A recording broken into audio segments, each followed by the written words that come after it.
Seeing your home come out of the ground, it's an exciting part of the process. Last time we caught up with the team from House Inspect Australia, we talked timber frames. Today, we're talking steel frames, and here's me thinking that the process for a timber frame inspection is the same as a steel one. It's not, and I want to know more. Billy, tell me a little bit more about the stabilising of wall frames and like the tying down of trusses. That's an important part too. All right, Terry, so when we want to stabilise these wall frames on a great span, you know, really, you need to make sure that this wall always stays level, plumb, and doesn't want to move as much as what it can. So the best way to do that there is to make sure that we stabilise these walls with brackets. What are you looking for? Because there's a lot of blue steel. All right, very important to make sure that these rafters and these trusses are tied in together. Right. So when we're dealing with this here, we need to make sure that they're either bracketed off with 2 screws. Okay. And we need to make sure that they're nice and straight and plumb for the roof purlin and roof sheets to be fixed to. This could be an old wives' tale, but back in the day, people used to say, oh, if you had a steel frame home, you could hear it talking to you at night. Yeah. And maybe that's why people were nervous to use a steel frame home.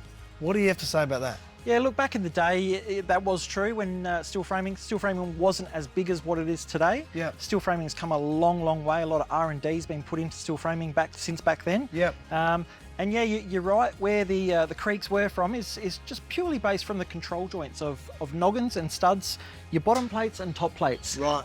Excuse my ignorance, but am I right also in saying that if the steel frame part of the process is done correctly, then the next stage of the house is going to work well? For example, windows. Like what's happening here? Definitely. Look, if you haven't got straight walls and they're not level, you're going to find that your window's not going to be level, which is going to be really hard for the next trade, especially if they're bricking up or you know, even with a Hebel cladding.